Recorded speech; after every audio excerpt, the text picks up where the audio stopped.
Oke ya, jadi bedanya itu ya untuk panjang keliling V-bell dan flat bell ya. Jadi kalau V-bell itu ukurannya sudah tertentu, jadi kita di pasaran itu kalau beli itu pasti akan ditanya panjang berapa gitu ya kalau beli ya V-bell. Kalau flat bell itu kita boleh beli ukurannya biasanya meteran ya, berapa meter gitu. Ya. Oke lah, untuk menghitung panjang keliling nanti itu kita harus tahu dulu ya. Pertama itu diameter gitu ya. Jadi misalkan ini diameter poli kecil ya, diameter ini poli kecil ya. Kemudian ini poli yang besar gitu ya, poli yang besar gitu ya. Jadi ada poli kecil itu D, ya, poli besar di sini adalah D besar gitu ya. Kemudian kita sudah tahu diameternya. Kemudian yang kedua itu adalah jarak antar poros ya, C.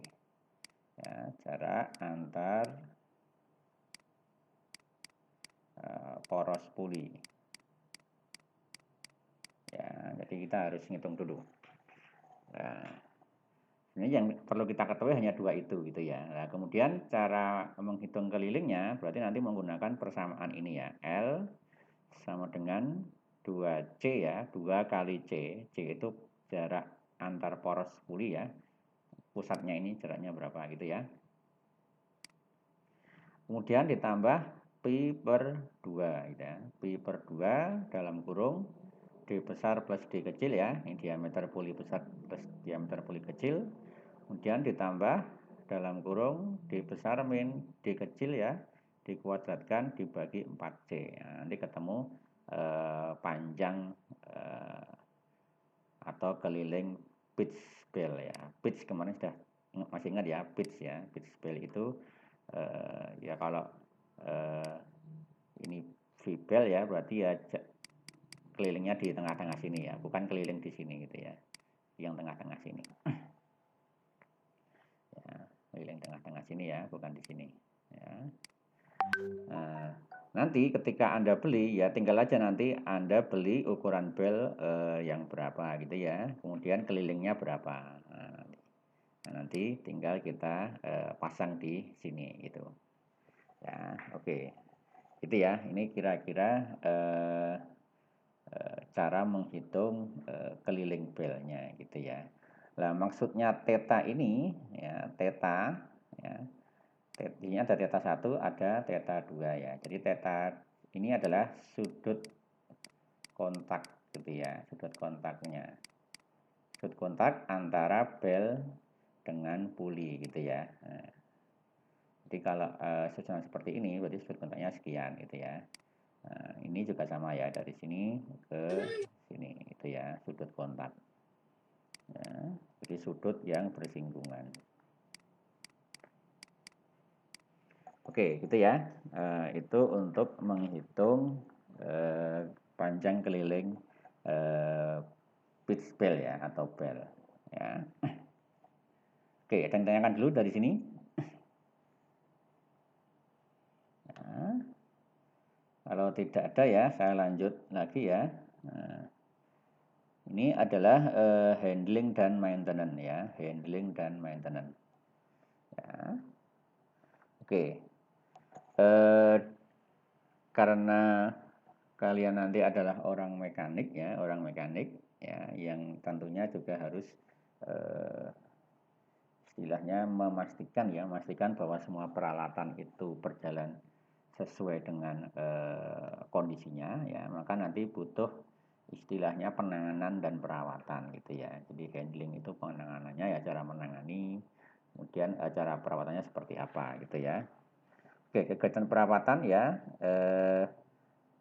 membutuhkan lingkungan yang aman gitu ya. Jadi lingkungannya itu karena ini bel itu cenderung apa ya? Jadi dia harus benar-benar terlindungi sebenarnya ya, yang bagus itu bel itu ya. Terlindung dari misalkan debu gitu ya. Debu atau kotoran karena itu akan berpengaruh ke umur gitu ya. Jadi memang sebaiknya bel itu cukup terlindungi gitu ya. cukup terlindungi. Misalkan kalau ada debu, kalau di pabrik gula itu banyak katakanlah ya debu-debu pabrik ya, misalkan di mana, di gula gitu ya, di gula itu. Nah, itu juga akan berpengaruh ke umur sebenarnya. Apalagi nanti di sawit ya, kalau di sawit banyak katakanlah minyak ya. Nah, jangan sampai nanti di situ terkena oleh minyak tadi ya, atau benda asing. Ya. Kegiatan perawatannya nanti ya sekitar penggerak harus bersih dari debris ya. Debris itu kotoran ya, kotoran atau serpian ya, terutama benda padat atau cair ya, gitu ya. Dan bebas halangan ya, bebas halangan. Kemudian lantainya bersih dan bebas oli ya, lantainya harus cukup bersih dan bebas oli. Pengoperasian harus sesuai dengan petunjuk itu ya, harus sesuai petunjuk ya. Kemudian juga adanya inspeksi ya, jadi pengecekan ya, meliputi pengecekan dan perbaikan ya. Jadi ini kegiatannya adalah rutin ya, kegiatan ini ya, jadi mengecek retak. Nah, jadi kalau kondisi berhenti, kemudian kita cek ya apakah ada retak-retak ataukah ada keausan ya, terutama di pinggir ya, di pinggir bel, atau mungkin keausan yang tidak biasa, artinya mungkin yang tidak terlalu, yang tidak umum gitu ya, mungkin ada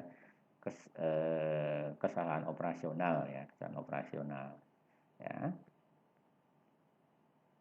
Memastikan munculnya debris, jadi ada enggak gitu ya kotoran itu yang terdapat pada bel gitu ya. Gitu. Kemudian mengecek jika bel terlalu panas saat dipegang ya, jadi harus dicek. Nah, jadi harus dipegang ya ini ya, atau kalau tidak punya ya pakai termometer ya, termometer gun itu.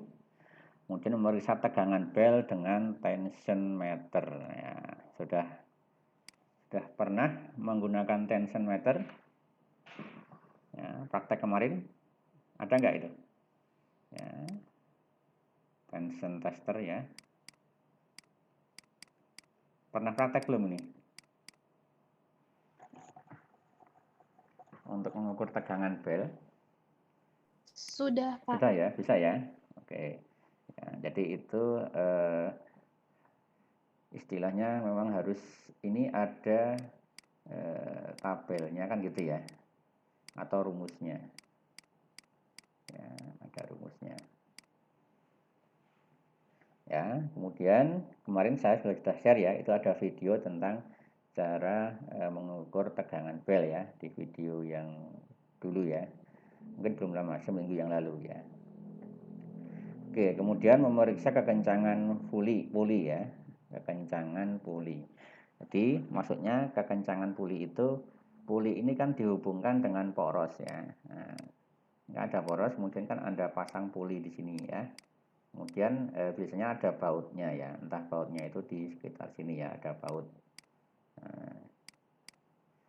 Kemudian karena di sini juga ada pasaknya gitu ya, ada pasaknya. Nah, kemudian ada baut. Nah, ini harus Anda periksa ya, apakah bautnya ini benar-benar kencang atau masih kendor gitu ya, atau longgar ya. Kemudian memeriksa kondisi permukaan ya, permukaan dari bel ya ini ya. Oh sorry, puli ya. Mereka kondisi permukaan atau istilahnya ada cuil atau bocel enggak gitu ya. Karena puli ini biasanya kan bahannya kebanyakan aluminium ya, kalau yang bebantingan itu ya. Nah, jadi apakah ada yang pecah itu ya, biasanya kalau pecah di sekitar bautnya ini ya. Kemarin kita juga mengalami gitu ya, pas ada alat pencacah itu ya, alat pencacah yang penggeraknya itu menggunakan bel itu ya, itu malah pecah gitu ya di pulinya ini ya. Sepertinya terlalu over istilahnya overload gitu ya, overload ya, jadi bisa pecah pulinya itu ya, itu. Oke, kemudian memeriksa dinding puli dan bel dengan alat ukur V-bel dan puli. Jadi alat ukurnya kan kemarin ya, warna merah itu ya, kita ukur menggunakan alat ya itu ya. Nah, gitu bentuknya kayak gitu. Nah, kayak gini ya. Nah, ini. Apakah ini sudah aus atau belum gitu ya dindingnya ini. Kalau aus kan dia menjadi longgar ya. Kalau longgar biasanya nanti dipasang bel itu nggak cocok ya. Ketika tidak pasang bel itu nggak cocok ya. Oke ya, kemudian memastikan pelindung bel berfungsi dengan baik ya. Jadi pelindung maksudnya harusnya bel itu kan harus dilindungi ya, karena itu kan komponen yang berputar ya. Nah, ini kan bel ini kan dia berputar ya. Nah, berputar. Jadi ini harus terlindungi sebenarnya karena bahaya. Ya, kalau kita nanti misalkan tangan kita masuk ke sini gitu ya, itu kan bahaya sekali. Ya, maka ini sebaiknya memang dilindungi gitu ya. Ada pelindungnya, covernya, gampangnya gitu. Ya, gitu. Cover tidak harus istilahnya solid ya, tidak harus itu tertutup sekali enggak. Tapi misalkan modelnya jaring katakanlah itu juga boleh ya. Karena kalau tertutup itu panasnya tidak bisa istilahnya menyebar gitu ya. Jadi kalau panas dia tidak bisa keluar tertutup sekali ya. Jadi memang boleh tertutup tapi dia modelnya jaring katakanlah gitu ya. Nah, jadi tangan itu nggak bisa masuk misalkan ya. Oke ya, jadi pelindung berfungsi dengan baik dan bersih ya. Nah, kemudian memeriksa alignment dan mounting ya. Alignment, mounting. Alignment itu meluruskan ya. Sudah praktek ya ini ya, alignment bel. Ya. Masih ingat ya, alignment bel ya. Saya yakin sudah praktek ini ya. Nah, jadi meluruskan ya, mensejajarkan, meluruskan bel atau pulinya gitu ya, atau pulinya ini harus benar-benar lurus ya. Kalau tidak lurus nanti ketika miring itu nanti akan cepat merusak ya belnya atau pulinya gitu ya. Nah, mounting itu maksudnya dudukan gitu ya, dudukannya, mountingnya. Oke, kemudian memeriksa noise atau getaran ya, noise atau getaran. Jadi biasanya kalau tidak lurus itu nanti akibatnya akan ada noise ya. Noise itu suara yang istilahnya tidak halus gitu ya. Ya, suaranya tidak halus atau kasar ya. Kemudian juga getarannya relatif besar. Ya, jadi ini akibat alignment yang kurang tepat atau mountingnya juga tidak pas gitu ya. Nah, ini penting makanya ya, alignment dan mounting ini harus pas. Nanti akibatnya noise. Jadi misalignment ya itu biasanya ditandai dengan adanya noise atau getaran gitu ya. Biasanya itu. Jadi gampang ya. Jadi misalkan kok ini suaranya kasar gitu ya, atau getarannya besar ya. Nah biasanya itu kita bisa menjustifikasi pertama itu alignmentnya nggak pas gitu ya. Alignmentnya nggak pas, mountingnya kurang sesuai. Kemudian ada lagi misalkan kendor gitu ya. Nah, jadi kalau merawat itu biasanya gitu ya. Alignment, mounting atau belnya kendor, nah, atau aus. Nah, kalau aus kan pasti kendor, nah, gitu ya. Oke, kemudian terakhir memeriksa setiap penyimpangan mekanik ya. Nah, mekanik itu ya yang tadi istilahnya mekanismenya gitu ya, mekanisme perpindahan gerakannya seperti apa ya. Nah, kalau menyimpang berarti harus kita betulkan gitu ya. Jadi ini beberapa hal yang penting ya dalam handling dan maintenance ya. Handling itu menangani ya, menangani atau menggunakan gitu ya, menggunakan dan perawatannya. Oke. Gitu ya. Mungkin nanti kalau kalian sudah terjun di lapangan ya, pasti akan banyak menjumpai hal-hal tentang apa ya, ya peralatan mekanik ini ya, mesin-mesin seperti ini ya. Oke, ya itu tentang handling dan maintenance ya. Nah, sekarang ya kita sampai ke topik terakhir untuk bel ya. Jadi perencanaan VBEL ya. Perencanaan VBEL artinya kita mendesain ya. Mendesain itu ya bisa kalau belum ada kemudian kita mau mengadakan berarti kan mendesain ya. Nah, mendesain ya. Kalau misalkan mau memeriksa juga boleh ya. Jadi misalkan sudah ada penggerak bel tapi kok kayaknya ada masalah di situ. Nah, Anda memeriksa. Nah, nanti juga bisa menggunakan istilahnya mendesain ulang gitu ya, mendesain ulang. Ya. Oke ya, jadi ini adalah langkah-langkah ya, langkah-langkah dalam perencanaan VBEL. Saya ambilkan ini referensinya dari Mitsubishi ya, Mitsubishi. Bukan Mitsubishi ya, ini Mitsubishi. Jadi ini adalah salah satu manufacturing ya, manufacturer bel itu ya. Jadi dia adalah produsen bel ya, produsen bel. Ini ya, ini mungkin banyak juga ya. Jadi tidak hanya ini sebenarnya, tidak hanya Mitsubishi tapi cukup banyak manufacturer ya, pabrikan. Oke, ini saya ambil apa referensinya dari Mitsubishi. Oke ya, jadi ada beberapa langkah yang harus kita lakukan ya dalam mendesain ini. Pertama ya, itu menentukan kondisi yang dibutuhkan dalam kegiatan perencanaan. Jadi ketika merencanakan kan berarti kita butuh apa sih sebenarnya gitu ya. Kondisinya seperti apa di lapangan gitu ya.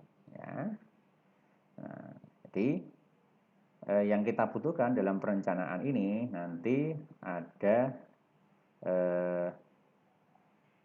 kira-kira ini gitu ya, kira-kira ini ya, kira-kira ini ya. Pertama adalah jenis mesin ya, jenis mesin. Maksudnya jenis mesin itu nanti ya bisa dari penggerak atau yang digerakkan ya, penggerak dan yang digerakkan ya. Nah, misalkan yang digerakkan ya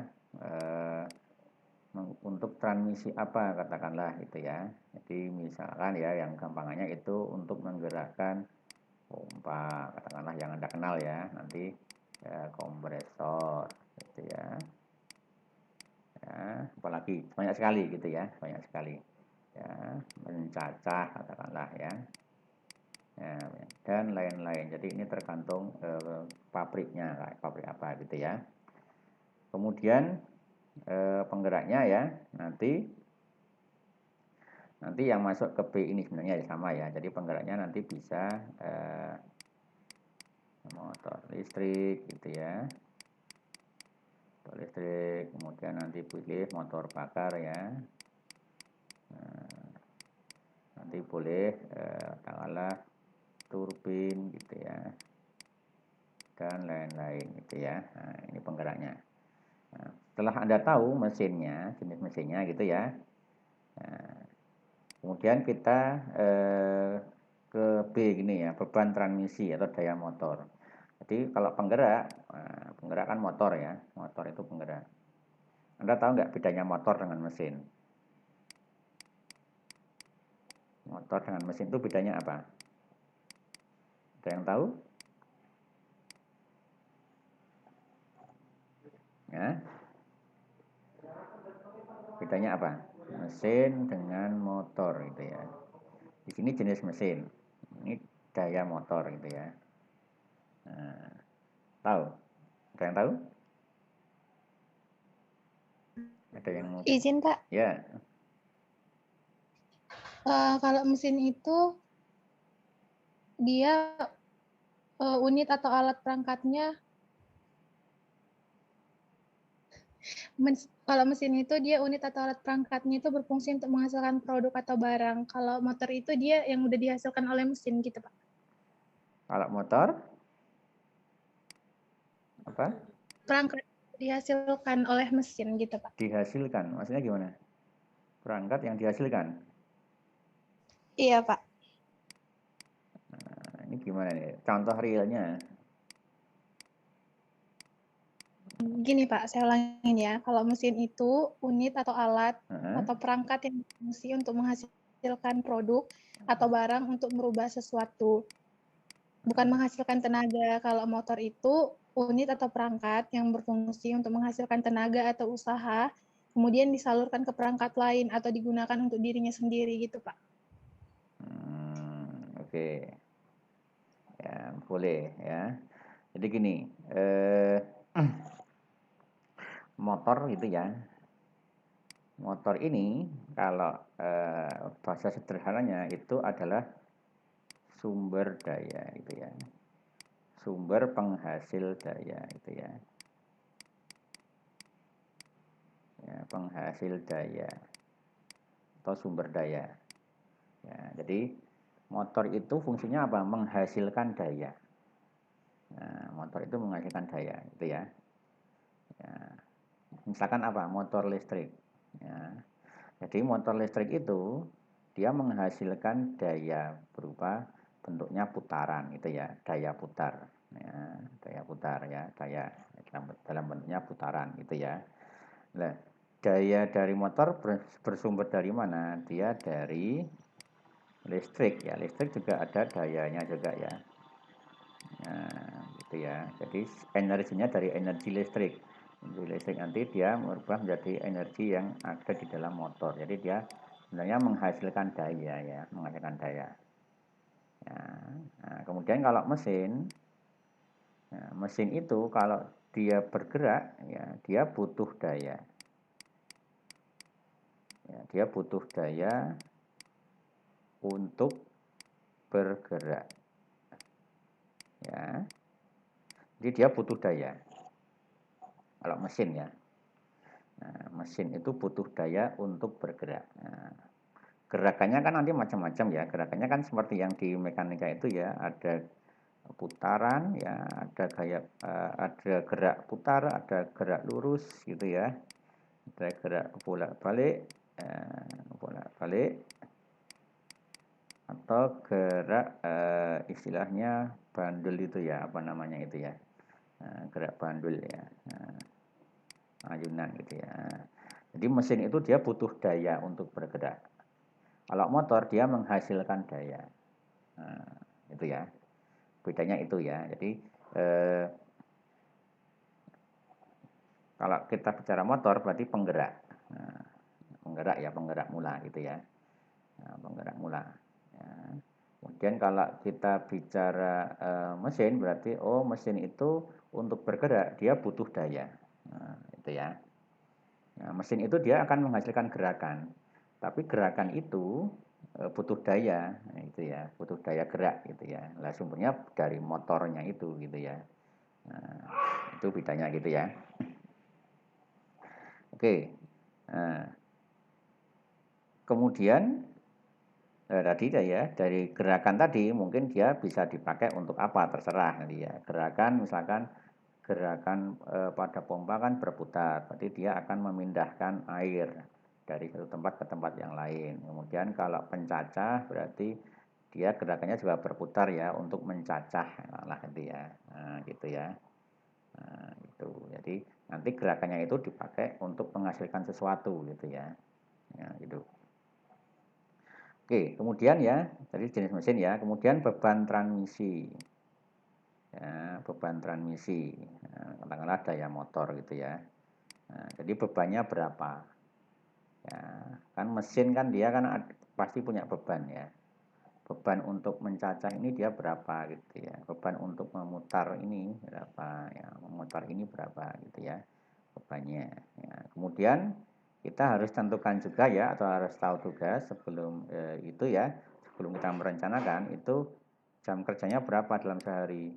Misalkan 8 jam per hari, atau 12 jam, atau 24 jam gitu ya, tergantung nanti ya, atau hanya kadang-kadang aja. Kadang-kadang aja dipakai gitu ya, jadi tidak tentu. Ya, kemudian ada lagi kecepatan puli kecil ya, jadi puli kecil. Kalau puli kan ada dua ya, kan puli ada dua ya, ada puli besar, puli kecil ya. Yang kita tentukan itu adalah kecepatan puli kecilnya, karena ini kan yang istilahnya yang putarannya banyak gitu ya, yang tinggi putarannya, sehingga dia kritis sebenarnya. Ya, kritikalnya di sini. Ya. Kemudian yang kita harus tahu juga adalah rasio puli. Nah, rasio puli ya, rasio puli atau rasio kecepatan sama saja. Selanjutnya adalah jarak antar pusat puli ya. Nah ini tadi jarak antar pusat puli berapa ini? Nah ini C tadi. Nah, kemudian terakhir itu penggunaan khusus dan kondisi lingkungan. Jadi misalkan bebannya itu kadang besar kadang kecil gitu ya. Jadi misalkan kayak mesin press gitu ya, mesin press itu kan kadang ngepresnya besar, kadang ngepresnya juga tidak gitu ya. Atau mesin pencacah katakanlah gitu ya, atau penggerus batu misalkan gitu ya. Jadi bebannya kadang besar kadang kecil ya. Dan kondisi lingkungan ya, kondisi lingkungan itu misalkan berdebu, kemudian asam atau apa gitu ya, nah, itu namanya kondisi lingkungan ya. Oke, kita harus tahu dulu itu ya, karena ini nanti kita jadikan sebagai asumsi awal ya. Namanya mendesain itu harus ada asumsinya ya. Oke, kemudian setelah kita tentukan tadi ya, kita masuk ke langkah kedua ya. Jadi menentukan daya rencana. Nah, ini ya. Nah, ini ya. Menentukan daya rencana. Daya rencana itu artinya daya yang akan kita desain gitu ya, yang akan kita desain itu sebenarnya dayanya butuh berapa sebenarnya ya. Nah, gitu. Nah, pertama kita hitung dulu ya faktor pelayanan ya, service faktor ya, KS. Ya. KS dirumuskan K0 plus KI plus KE gitu ya. KS sama dengan K0 plus KI plus KE. Ya.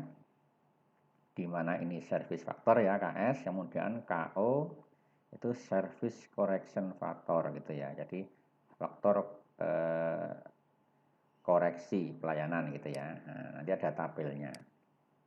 Nah, kemudian KI yaitu idler correction factor gitu ya. Nah, terakhir KE adalah environment correction factor ya. Nanti ada tabelnya juga ya.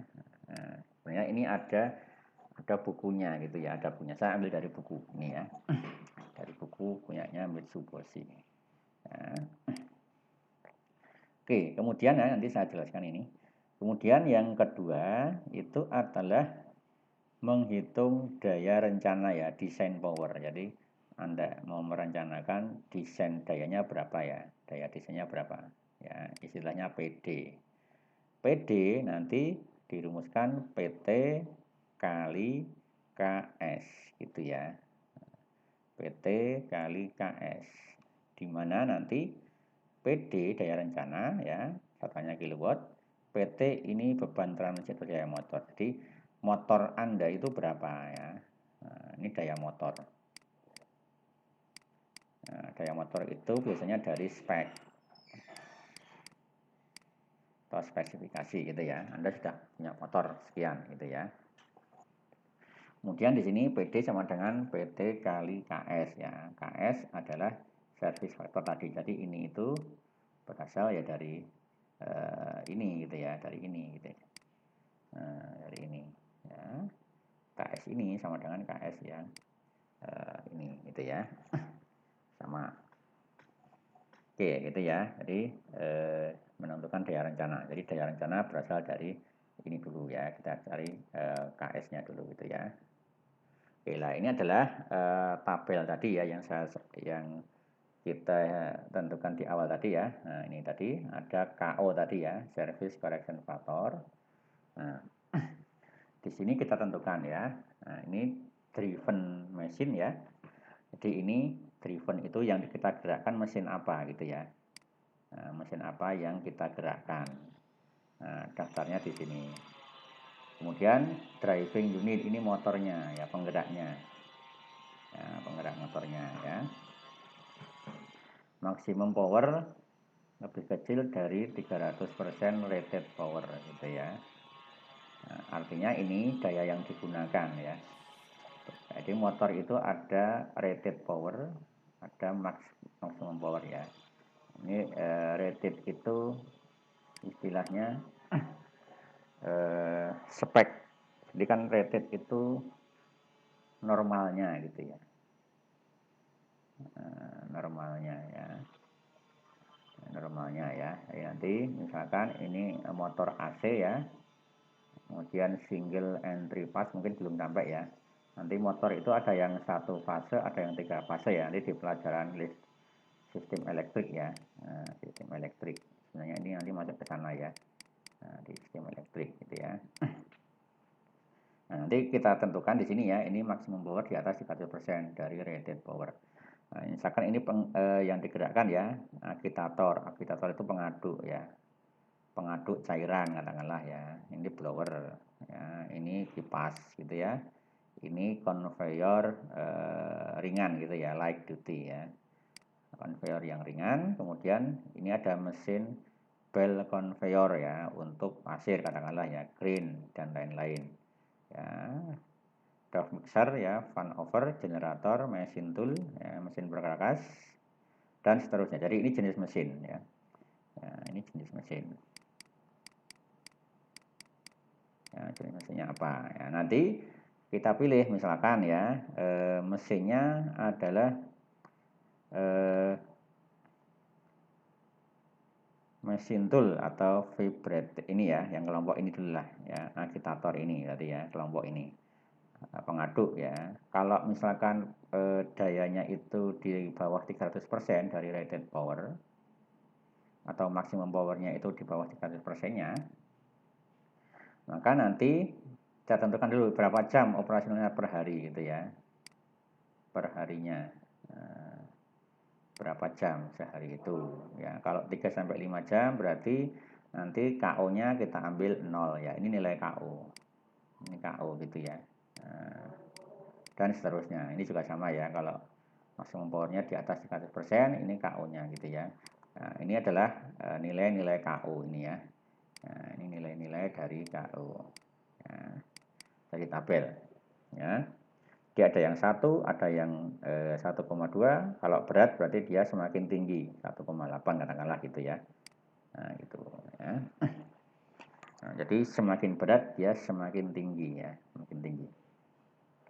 Oke, kemudian ada lagi yaitu idler correction factor ya. Nah, jadi idler itu ya. Jadi idler itu misalkan ini ada bel itu ya. Bel, kemudian idler itu pengencang ya, jadi pengencang.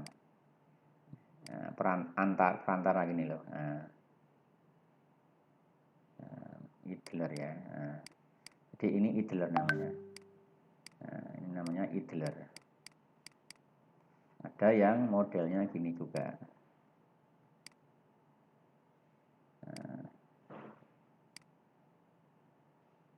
Nah, ini ya. Nah, ini katakanlah idlernya. Ya. Nah, ini ada 4 jenis ya. Jadi misalkan kalau bell slack side ya. Jadi slack itu yang sisi kendor gitu ya. sisi kendor. Kalau tight itu sisi yang kencang gitu ya, sisi yang kencang. Jadi gampangnya gini, kalau Anda punya bel gitu ya, punya bel katakanlah gini ya, ini ya, ini kena, kemudian dia muternya ke sana gitu ya, ini drivernya, maka mana yang kencang, mana yang kendor gitu ya, mana ini yang digerakkan, ini kan dia muternya ke sana juga gitu ya. Nah, mana yang kencang, mana yang kendor, seperti ini, atas atau bawah?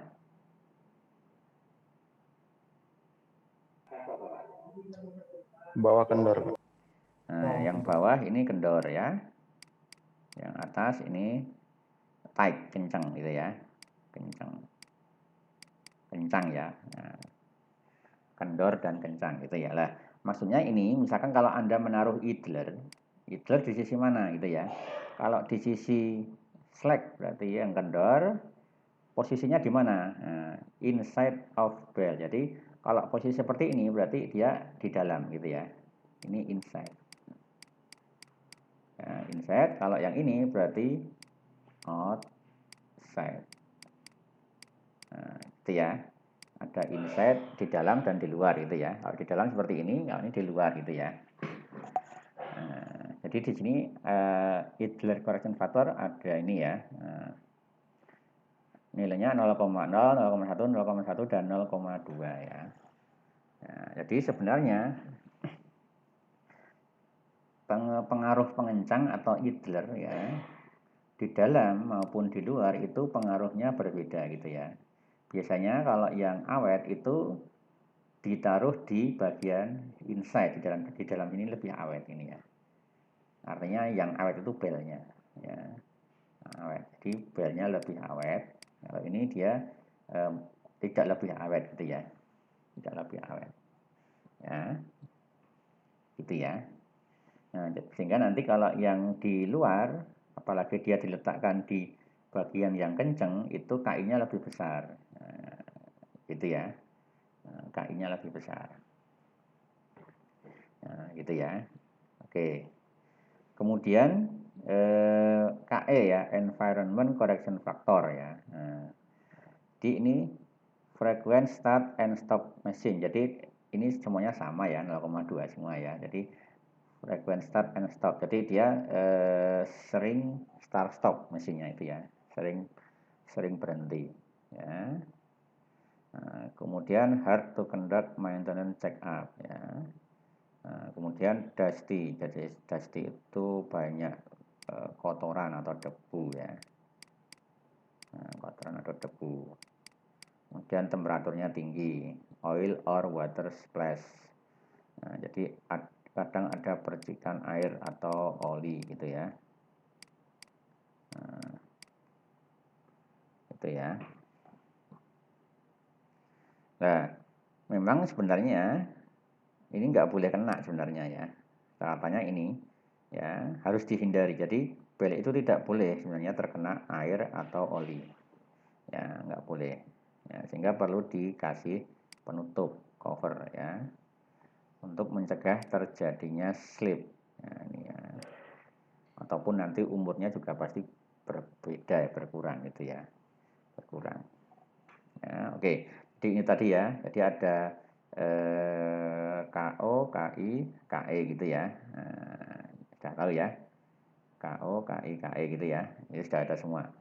KO, KI, KE gitu ya. Oke. Oke, gitu ya. Nah, kalau sudah, nah, kita masuk ke langkah ketiga. Ya, ketiga yaitu memilih jenis bel. Nah, jadi ini cara memilih jenis bel itu ya. Nah, ini untuk jenis yang klasikal ya. Klasik. Nah, klasik itu yang kan tadi kemarin ada 4 jenis bel ya. Ada yang FHP ya. Ada yang klasik. Ya, ada yang ISO ya, ada yang terakhir itu model Nero ya. Nah, ini ya. Nah, sekarang yang model klasik. Jadi cara memilih bel itu nanti tergantung pertama desain powernya berapa. Tadi kan kita sudah menghitung ya PD tadi berapa. Ya, kan ada PD tadi ya. Ini adalah desain power. Nah, jadi daya desainnya berapa. Kemudian ada putaran puli, nah, small puli, jadi putaran puli kecil.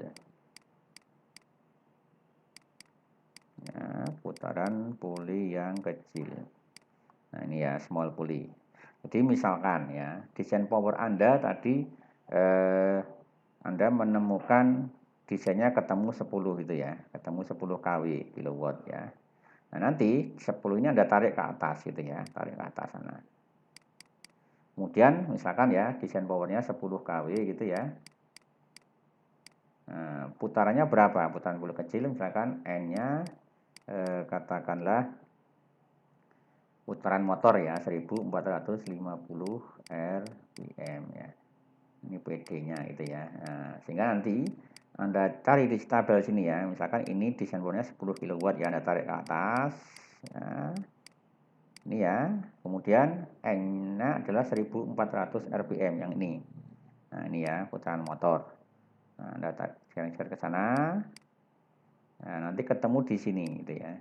Nah, di sini itu dia masuk di kelompok atau jenis bel yang B gitu ya. Maka nanti pilihan belnya ya, ya, itu adalah yang tipe B itu ya, tipenya B gitu. Nah, gitu ya. Nah, kalau ini pemilihan bel ya untuk yang klasik ya, klasik. Ya, jenis klasik. Oke, kemudian kalau misalkan bel Anda itu sama ya, nah, nanti sama ya. Jadi misalkan ini jenis belnya Anda pilih klasik row edge ya, classical row edge Coke ya. Coke V-bel. Coke itu kemarin V-bel tapi bergerigi gitu ya. Nah, misalkan gini ya, kalau dilihat itu gini. Nah, Coke bergerigi gitu ya. Nah, bergerigi belnya ya. Nanti sama ya, caranya juga sama kayak tadi. Ada PD, ada RPM gitu ya. Jadi misalkan 10 kW tadi. Nah, tarik ke atas gini ya. Kemudian di sini 1400 RPM ini. Oh, ternyata di sini ya. Nah, nanti Anda boleh menggunakan seri AX ini ya. AX ini. Itu ya. Nah, gitu ya.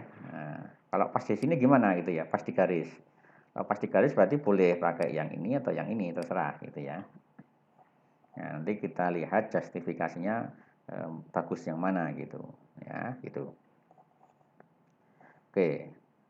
Kemudian ini masih bel juga ya. Nah, misalkan nanti Anda gunakan jenis bel yang narrow V-bel gitu ya. 14 ya. Sama juga. Jadi misalkan 10 kW misalkan ya.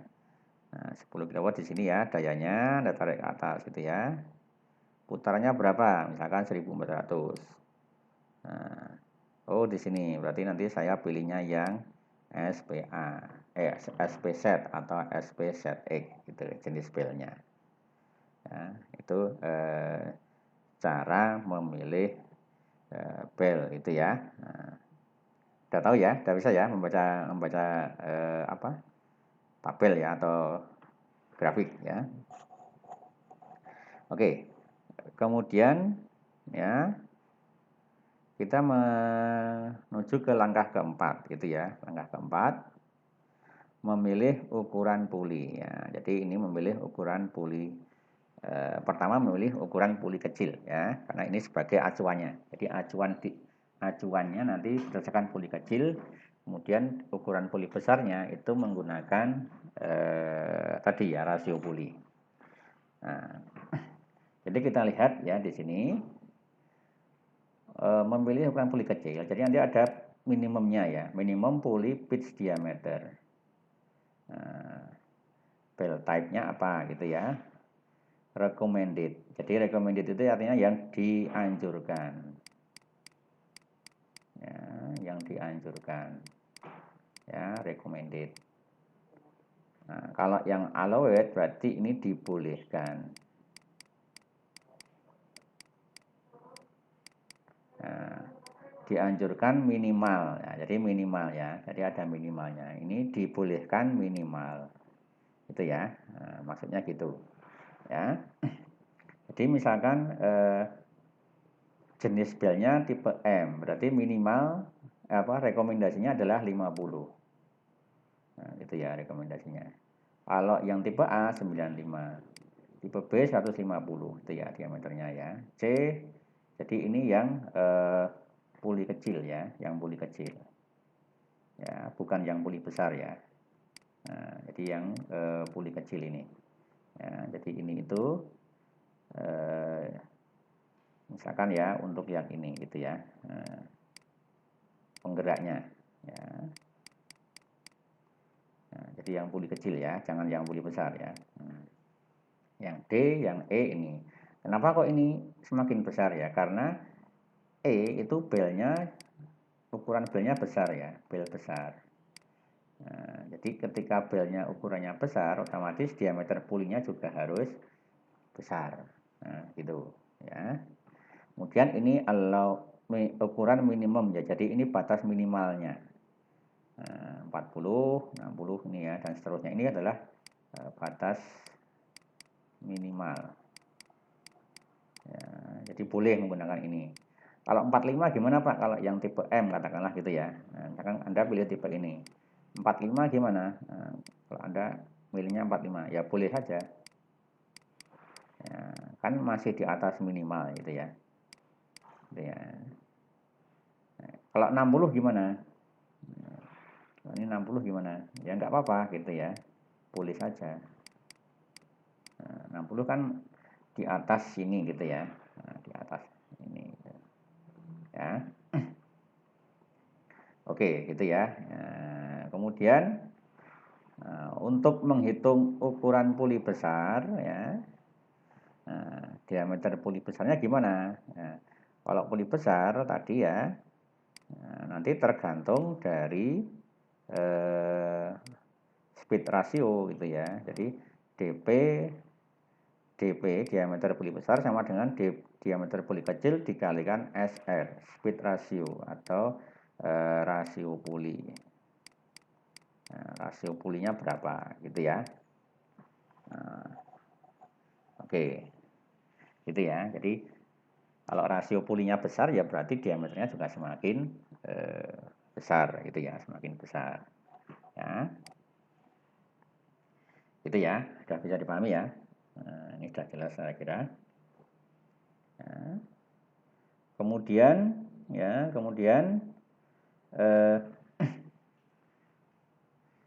different between pulley outside diameter dan pitch diameter. Jadi ini perbedaan diameter ya, pitch ya, diameter pitch. Jadi kalau Anda punya pulley kan bentuknya kan gini ya. Pulley itu kalau digambar gini ya. Nah, ini pulley. Nah, ini namanya outside diameter gitu ya. OD, outside diameter ya, outside diameter ini OD ya. Nah, outside diameter. Kemudian kalau pitch diameter berarti kan pitchnya kan sekitar sini ya. Nah, pitchnya kan sekitar ini. Ya, ini PD ya, pitch diameter ya. Nah ini. Nah di sini jarak antara ya atau perbedaan ya diameter antara outside dengan pitch diameter ya. Kalau yang poly M itu 5,4 mili ya, mili. A 9, B 11 mili, C 14, D 19, E-nya 25,4 itu ya. Nah, ini standarnya ya, standarnya. Ya, gitu. Oke, kemudian kita ke langkah kelima. Nggak ada pertanyaan tadi, dah? Nggak ada ya? Oke. Atau jangan-jangan ngantuk semua ini ya? Nggak ada, Pak. Nggak ada ya, oke. Nah, selanjutnya setelah kita menentukan diameter puli kecil dan besar ya, kita tentukan panjang pitch bell gitu ya, menentukan panjang pitch bell. Ya. Nah, sebenarnya ini ya hampir sama kayak tadi ya. Nah, jadi menentukan panjang pitch bell sementara ya, menentukan panjang pitch bell sementara. Rumusnya adalah LP ya. Ini LP aksen ya, ini adalah sementara ya, sementara. LP aksen sama dengan 2C plus 1,57 dikalikan DP plus DP ya, D besar P dan DP gitu ya, plus D kecil P ya. C ini jarak antar poros sementara gitu ya. Kenapa kok sementara? Karena nanti biasanya yang fix atau yang pasti nanti berdasarkan keliling standarnya bel gitu ya, keliling standar, karena sudah ada standarnya gitu ya. Jadi ini sementara gitu ya, ini sementara. Toh nanti juga bisa kita geser sebenarnya C itu ya, bisa kita geser maju mundur gitu ya dalam pemasangannya. Kemudian pilih panjang bel standar yang mendekati LP ya. Ini sekarang kita pilih panjang belnya. Nah, kalau ini kan panjang pitch bel ya. Nah, ini sekarang kita pilih panjang belnya yang standar ya. Jarak antar poros dapat dihitung dengan ini. Nah, nanti setelah Anda punya LP ini ya, LP aksen ini sementara ya. Nah, LP sudah tahu, kemudian kita istilahnya hitung lagi jarak antar poros ya, jarak antar poros. Ya, C sama dengan B plus akar B kuadrat min DP kuadratkan bagi 8 gitu ya. Nah, jadi nanti ya C jarak antar poros tadi. Nah, ini yang ini tadi sebenarnya ya, yang ini tadi. Ya. Nah, oh sorry, ini yang ini ya, ini yang ini, ya, ini yang ini. Ya. C B sama dengan 2 LP min P kali DP plus DP ya. Nah, B-nya ini dari sini, nah, dari LP ini. Ya. Kemudian LP panjang bell pitch gitu ya. Nah, setelah itu ya, nah sebenarnya ini nanti kembali ke rumus yang tadi sebenarnya. Ini rumus yang di depan tadi ya, rumus yang di depan tadi ya. Jika jarak antar poros sudah ditentukan, gunakan persamaan berikut untuk menghitung panjang bell pitch sementara gitu ya. Nah, LP aksen sama dengan 2C, ini yang rumus tadi sebenarnya ya, rumus yang di awal tadi ya, 2C plus P per 2 kali DP plus DP plus DP min DP kuadrat bagi 4C ya, bagi 4C ya gitu ya. Jadi ini hitungnya 2 kali ya, 2C C ya, kemudian ini C nya jarak antar poros ya, B nya ini B-nya ini gitu ya. Oke, gitu ya. Nah, ini sudah nanti ya ketemu ya panjang belnya. Oke, ya. Kemudian langkah ke-6 ya. Kalau sudah Anda tentukan ya panjang belnya, kemudian jumlah bel yang dibutuhkan. Nah, ini ya, jumlah bel yang dibutuhkan. Ini nanti juga kita bermain tabel. ya, bermain tabel ya. Oke, jumlah bel yang dibutuhkan atau NB ya. NB itu sebenarnya kepanjangan dari number of bel itu ya. Jumlah bel ya. Jumlah bel sama dengan PD per PC. PD itu daya rencana ya. Yang di awal tadi kita hitung. PC itu dihitung dari rumus ini gitu ya. Sama ini. PC sama dengan PS plus PA dikalikan KC. Nah, kemudian PS itu apa, PA itu apa gitu ya. Nah, PC adalah koreksi daya rata-rata ya, power rating. Ya, kemudian PS, ya, PC ini dihitung ya, dihitung menggunakan rumus ini gitu ya. PS adalah basic power rating itu ya, PS. Kemudian PA adalah additional power rating for speed ratio. Nanti ini ada tabelnya gitu ya, ada tabelnya. Ya, ada tabelnya ya, PS dan PA ini. Kemudian KC adalah faktor koreksi daya rata-rata, di mana KC ini nanti menggunakan rumus ini ya, KC sama dengan K theta kali KL itu ya. Nah, K theta itu apa? K theta itu faktor koreksi sudut kontak gitu ya. Kemudian KL faktor koreksi panjang bel ya. K theta nanti ya dihitung menggunakan rumus lagi gitu ya. Rumusnya ini, diameter puli besar dikurangi diameter puli kecil dibagi C, itu nanti ketemu K theta ya, K theta.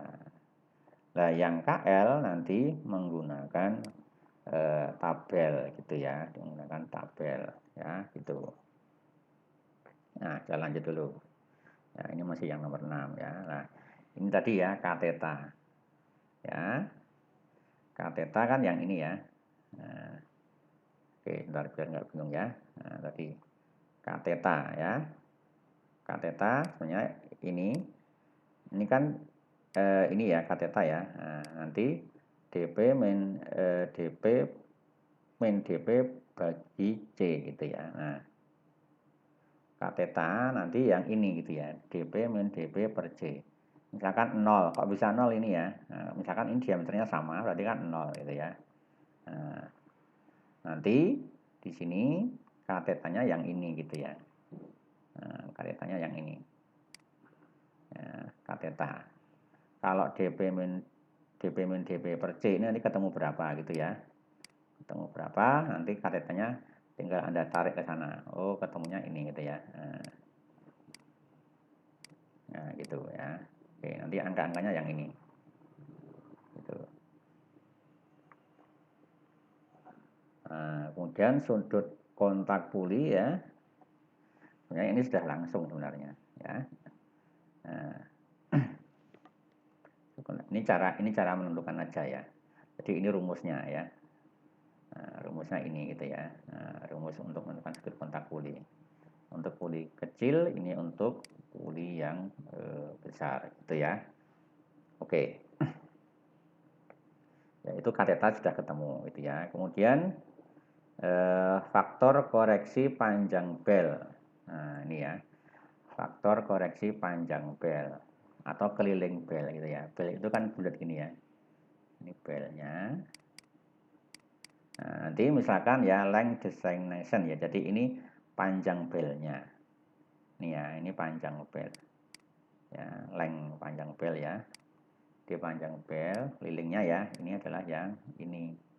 Nah, misalkan 24 berarti nanti di sini gitu ya, panjang belnya 24. Kalau 25 ya di sini gitu ya. Ini untuk tipe bel. Ya, ini jenis bel. Ya, A, B, C, D, E gitu ya. Ini jenis belnya. Ya, nanti berarti kalau panjang belnya 25 berarti dia hanya boleh menggunakan yang tipe A dan tipe B biasanya gitu ya. Kalau yang lain nggak bisa. Ini kan kosong, berarti nggak bisa, nggak mungkin gitu ya. Nah, gitu ya. Oke, gitu ya. Dan ini seterusnya, ini lanjutannya sini ya. Ini lanjutannya. Ya, lanjutannya sampai 660 mili gitu ya. Atau 66 cm gitu ya. Nah, ini juga masih, bahkan sampai meteran gitu ya. Nah, ini untuk narrow bell ya, narrow bell ya. Jadi ini yang beban berat ya. Nah, ini panjang belnya cukup besar gitu ya, sampai 10.000 mili ya. 10.000 mili itu berapa? Ya, 10.000 mili itu 10 meter ya. Ya, 10 meter. Ya, cukup besar ini. Ya. Oke ya, ini untuk jenis belnya yang narrow ya. Kalau yang tadi itu untuk bel yang klasik ya. Klasik ya, ABC ini ya, ABCD. Oke, itu ya. Ini untuk yang narrow bel ya, tipenya ini. Ya. Oke, kemudian ya, instalasi dan take up allowance ya. Nah, take up allowance. Jadi ini kan katakanlah pulinya ini ya, ini puli ya. Ini juga puli ya, puli kecil ya. Nah, jadi nanti ini ada misalkan center distance ya. Center distance, jarak antar poros ya, dari sini ke sisi ini ya. Kemudian nanti ada allowance ya, kelonggaran. Jadi nanti boleh nanti posisinya digeser-geser gitu ya, digeser. Kemudian take up allowance-nya ya. Nah, nanti boleh menggunakan pulley idler ya. Idler itu boleh dipasang di sini itu ya, atau di sini, atau di sini, atau di sini ya, idlernya ya, pulley idler itu ya. Nah, di sini installation and take up allowance ya for classical bell. Ya, jadi misalkan ya length destination-nya ya, ini pitch length ya, kemudian length destination ya. Nah, jadi nanti ini adalah panjang pitch ya, jadi kelilingnya. Keliling ini ya, ini namanya pitch length ya. Pitch length ya, kelilingnya ya. Nah, kemudian ini tipe belnya ya, installation allowance ya. Ini allowance ya, kelonggarannya. Ya, kalau yang M 15 mili, A 20 dan seterusnya ini ya. Take up allowance ya, all section. Nah, jadi ini kan posisi awal ya, posisi awalnya kan yang di sini. Jadi ini allowance-nya berarti kan jarak ini ke sini gitu ya. Nah, di sini. Take up allowance berarti yang ke sana gitu ya. Oke, gitu ya. Ini tabelnya gitu ya. Ini untuk tipe yang narrow bell. Ya. Oke. Gitu ya. Ini cara istilahnya memilih take up allowance gitu. Oke, gitu. Ada yang tanyakan? Nah, mungkin yang belum itu tadi ada tabel ini tadi ya, yang belum ya. Yang belum itu adalah yang belum saya berikan ya.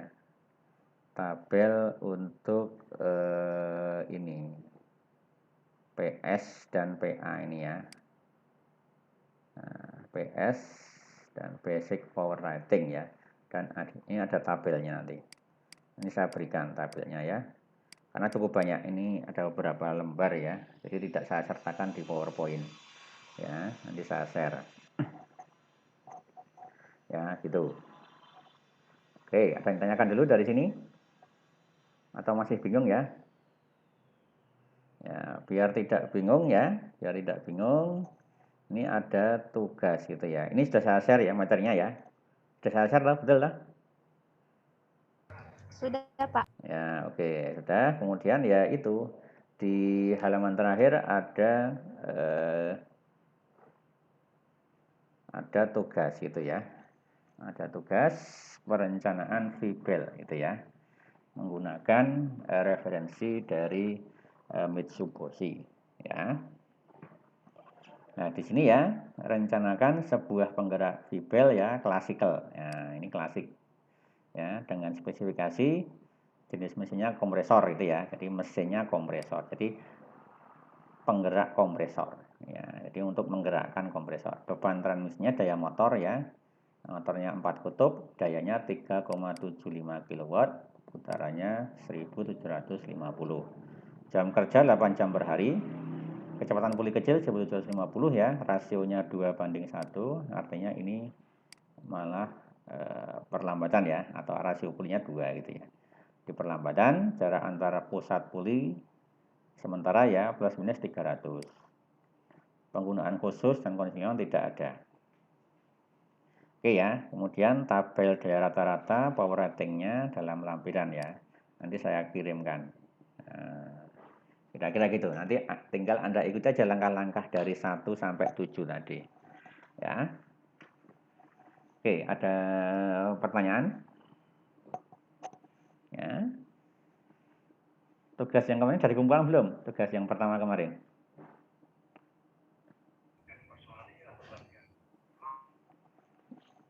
Sudah pada mengumpulkan belum? Yang mana, Pak? Yang pertama? Ya.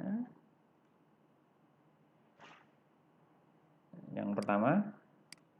Yang